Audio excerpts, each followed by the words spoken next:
बांग्लादेश में शेख हसीना के सत्ता से हटने के बाद बांग्लादेश नेशनल पार्टी यानी बीएनपी एक बार फिर एक्टिव हो गई है। बांग्लादेश में इस समय एक अंतरिम सरकार है। बीएनपी अब एक बड़ी डिमांड अंतरिम सरकार से करने वाली है। बीएनपी और पाकिस्तान समर्थक जमात इस्लामी बांग्लादेश की अंतरिम सरकार से 2 पूर्व उप मंत्रियों और कुछ वरिष्ठ सैन्य अधिकारियों की जमानत हासिल करने की योजना बना रही है। मंत्रियों में से एक को 10 ट्रक हथियार तस्करी के मामले में दोषी ठहराया गया था। बांग्लादेश के इतिहास में इसे सबसे बड़ी हथियारों की तस्करी माना जाता है। बांग्लादेश में छात्रों के प्रदर्शन को बीएनपी और जमात इस्लामी ने हाईजैक किया है। सूत्रों के मुताबिक दोनों पार्टियां आतंकवाद विरोधी मामलों में दोषी ठहराए जाने के बावजूद पूर्व उपगृह मंत्री लुत्फुज्जमा बाबर और पूर्व उप शिक्षा मंत्री अब्दुल सलाम पिंटू के लिए जमानत की मांग कर रही है। पिछले सप्ताह बीएनपी नेता और पूर्व पीएम खालिदा जिया की रिहाई सुनिश्चित की गई थी। पिंटू को 2004 के ढाका ग्रेनेड हमले के मामले में मौत की सजा सुनाई गई है। इस हमले में शेख हसीना और अवामी लीग के कई नेता घायल हुए थे।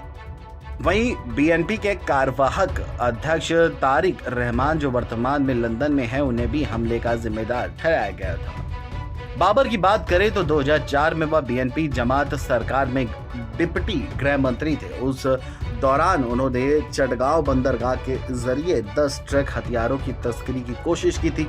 कथित तौर पर यह हथियार असम स्थित आतंकी समूह उल्फा और पूर्वोत्तर भारत में सक्रिय कुछ अन्य समूह के लिए था।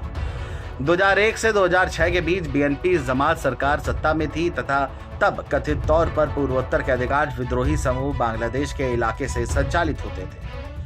उल्फा प्रमुख परेश बौरा को असम और अन्य पूर्वोत्तर राज्यों में अलगाववादी आंदोलन तेज करने के लिए हथियार इकट्ठा करने की साजिश का मास्टरमाइंड बताया गया है। बरुआ बांग्लादेश की खुफिया एजेंसियों के साथ काम कर रहा था। उसका बाबर और पिंटू के साथ एक तरह से घनिष्ठ संबंध भी था। 2004 में चटगांव में जब्त किए गए हथियार कथित तौर पर चीन से खरीदे गए थे। बांग्लादेश में ड्यूटी पर मौजूद एक अधिकारी ने तस्करी की कोशिश को पूरी तरह से नाकाम साबित कर दिया था।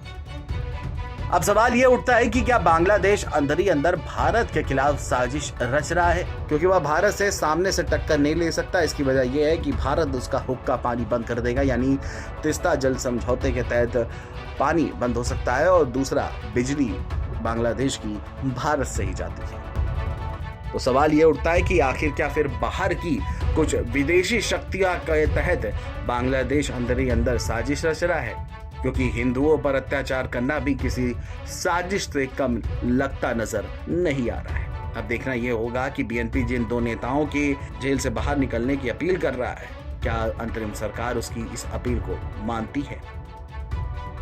Video desk NBT online.